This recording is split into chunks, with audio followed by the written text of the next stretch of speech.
Well hello guys and welcome back to my YouTube channel. र हामी चाहिँ आज के को यो भिडियो चाहिँ के को लागि भन्दाखेरि होइन, खासमा एक्सर्साइज 2 को लागि हो। सो मेरो सर्भर चाहिँ स्टार्ट हुँदैछ होइन। हामीले एक्सर्साइज 1 मैले तपाईँहरूलाई दिइसकेँ होइन, एक्सर्साइज 1 दिइसकेँ। म यो एक्सर्साइज 2 को बारेमा चाहिँ यो कुरा गर्न गइरहेको छु। र एक्सर्साइज 2 चाहिँ के छ भन्दाखेरि हाम्रो यो एकछिन है, त्यो सर्भर स्टार्ट हुँदैछ कि सर्भर स्टार्ट हुन टाइम लागिरहेछ। अनि यो मेरो प्लेलिस्टलाई चाहिँ नबिर्सिकन एक्सेस गर्न नभुल्नु होला होइन, एक्सेस गरिदिनु होला। अनि यसरी बुकमार्कमा यसरी सेभ पनि गर्नु होला।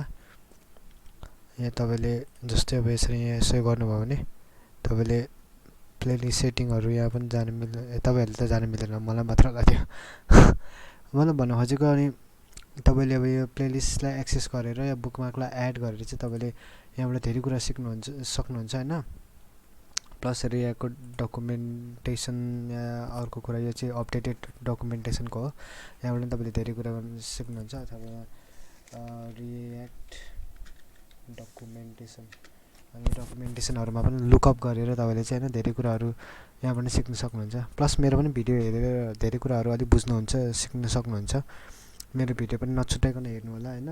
सधैँ हालिरहेको हुन्छ, म डेली बेसिसमा मेरो भिडियोहरू म अपलोड गरेर हुन्छु, हालिरहेको हुन्छु। सो डेली बेसिसमा हालिरहेको हुन्छु कि त्यही भएर तपाईँहरू पनि मेरो भिडियो नछुट्याइकन हेर्नु होला। नछुट्याइकन हेर्ने जसले भिडियो चाहिँ मेरो नछुट्याइकन हेर्ने महानुभावहरूलाई चाहिँ, अडियन्सहरूलाई चाहिँ म एकदमै धन्यवाद दिन चाहन्छु, थ्याङ्क यू भन्न चाहन्छु। र प्लस हाम्रो सर्भर चाहिँ स्टार्ट हुन धेरै टाइम लागिरहेछ। आई गेस यो एकछिन तपाईँलाई उ गर्छु, त्यो कति टाइम लाग्यो एकछिन त, टाइम धेरै लागिरहेछ।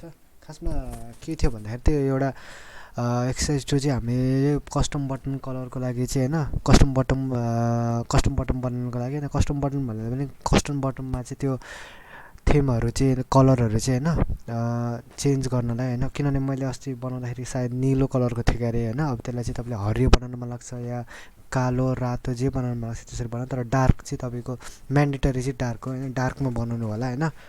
मतलब त्यसलाई चाहिँ पोटेन्सियल दिएर भनेको होइन, डार्कमा बनाउनु। अनि त्यसपछि अनि के भन्छ, अनि तपाईँको त्यो एउटा कलर प्यालेटहरू चाहिँ यो न्यापबारमा चाहिँ कस्तो हुन्छ भने कलर प्यालेटहरू चाहिँ त्यो देखाउनुको लागि होइन। न्यापबारमा चाहिँ त्यो स्विच तपाईँले जब त्यो इनेबल र डिसेबल गर्नुहुन्छ अथवा त्यो स्विचलाई चलाउनुहुन्छ तब चाहिँ तपाईँको त्यो अर्कै कलरमा ट्रान्सफर्म हुनु पऱ्यो। अस्ति हामीले डार्कमा गरेको थियो भने अब त्यसलाई तपाईँले जस्तै हरियो निलो तपाईँलाई जस्तो गर्न मन लाग्छ त्यो खालको गर्न सक्नुहुन्छ होइन। तपाईँहरूको लागि टास्क हो त्यो। मतलब भन्नु खोजेको, यदि तपाईँले त्यो इनेबल र डिसेबल अस्ति स्विच हामीले युज गरेको थियौँ नि, हिजो अस्ति हामीले युज गरेको थियो नि, त्यसलाई चाहिँ ट्रान्सफर्म हुनु पऱ्यो क्या अर्को कलरमा। अब यहाँ हामीले डार्कमा र लाइटमा हामीले सेट गरिसकेको छ। अब चाहिँ अरू कलरमा तपाईँको जुन मन लाग्छ, ब्लू रेड होइन, तपाईँलाई जुन मन लाग्छ त्यो हिसाबले गर्नुहोस् होइन। यो अब बल्ल अलि सर्भर, यो मेरो आज ल्यापटप धेरै ह्याङ र धेरै स्लो भइरहेछ। अघि पनि ह्याङ भएर एकचोटि फेरि रिस्टार्ट गरेको, खै के भएको, गर्मीले गर्दा यस्तो भएको कि खै थाहा भएन। अनि अर्को टास्क भनेको चाहिँ अब तपाईँको के भन्दाखेरि त्यो लजिकहरू फिक्स गर्नु छ जाभास्क्रिप्टको लागि होइन। जुन चाहिँ के भन्छ त्यो हाम्रो त्यो एम्प्टी स्ट्रिङलाई चाहिँ गर्न, त्यो यो अहिले म देखाउँछु कि त्यो देखाउनु, यो एक्चुअली डिस्प्लेमै म तपाईँलाई मजाले देखाउँ भनेको। यो डिस्प्ले यो कस्तो यो टाइम लाग्यो क्या अरू भन्दा नि। सो मैले त्यो अर्को लजिक चाहिँ त्यही हो होइन। त्यो एउटा लजिक चाहिँ हामीले के गर्नु पऱ्यो भन्दाखेरि होइन, एम्प्टी स्ट्रिङलाई चाहिँ काउन्ट गर्न चाहिँ नमिल्ने पार्नु पऱ्यो हाम्रो। किनभने अस्ति काउन्ट भइरहेको थियो, हामीले त्यहाँ केही नलेख्दा पनि 1 वर्ड होइन भनेर दिइरहेको थियो क्या, 1 वर्ड भनेर दिइरहेको थियो। अब त्यसलाई चाहिँ 0 वर्डमा पार्नु पऱ्यो। म देखाउँछु, मलाई त्यो एम्प्टी स्ट्रिङलाई चाहिँ काउन्टिङमा कन्सिडर गर्नु भएन क्या। बिसाइड द्याट अब त्यो एक्चुअल वर्डहरू हामीले लेखेपछि त काउन्ट गर्नु पऱ्यो यहाँ क्या। अब जस्तै यहाँ यसरी लेखिरहेको छ नि, 2 वर्ड्स एन्ड 1 क्यारेक्टर भनेर। यो एकछिनै म हेर्छु। ओके, यो 2 वर्ड्स र यो जुन मैले भने नि भर्खर लजिकलाई हामीले उ गर्नु पऱ्यो, यसलाई फिक्स गर्नु पऱ्यो। या एउटा एक प्रकारको बगै हो भनेर सोचिनुहुन्छ। अब यसलाई चाहिँ तपाईँले फिक्स गर्नु पऱ्यो, 0 वर्ड 0 क्यारेक्टर भनेर। किनभने हामीले यहाँ केही गरेकै छैन, यतिकै आइरहेछ। अनि अर्को कुरा सबसे फर्स्टमा चाहिँ के भन्दाखेरि यो बटन छ नि, यो बटन मैले सुरुमै भनिसकेको थिएँ नि, यो बटनको कलरलाई चाहिँ अब तपाईँले चेन्ज गर्न सक्नुहुन्छ, चेन्ज गर्नु तपाईँहरूको लागि भनेर। अब यो डार्कमा जस्तै मैले यो के भन्छ, यसलाई तपाईँले डार्क बनाउनु या रेड बनाउँदा पनि हुन्छ, ब्लू बनाउनु के अरे स्पेसली डार्क बनाउनु या ब्ल्याक डार्कहरू बनाउनु होइन। नत्र अब तपाईँले अब रातो हरियो जे मन लाग्छ त्यो गर्दा पनि हुन्छ होइन। अनि अर्को कुरा के हो भन्दाखेरि यो जुन यो माथिको यो छ योलाई के भन्छ कलर, यसको कलर प्यालेटहरू चाहिँ यो देख्नु पऱ्यो या अर्कै चेन्ज हुनु पऱ्यो क्या। अब यो त के भन्छ व्हाइट र ब्ल्याक मात्र छ। अब यसलाई चाहिँ अब जस्तै तपाईँले अर्कै के भन्छ अर्कै कलरमा चेन्ज गर्नु पऱ्यो, अब ब्लू रेड होइन। अनि यदि तपाईँले चाहनुहुन्छ भने सर्कुलर प्यालेटको युज गरेर पनि तपाईँले राम्रो बनाउन सक्नुहुन्छ। यसमा यो कलरिङ यो गर्नु सक्नुहुन्छ सिएसएस युज गरेर सर्कुलर प्यालेट भन्ने छ एउटा।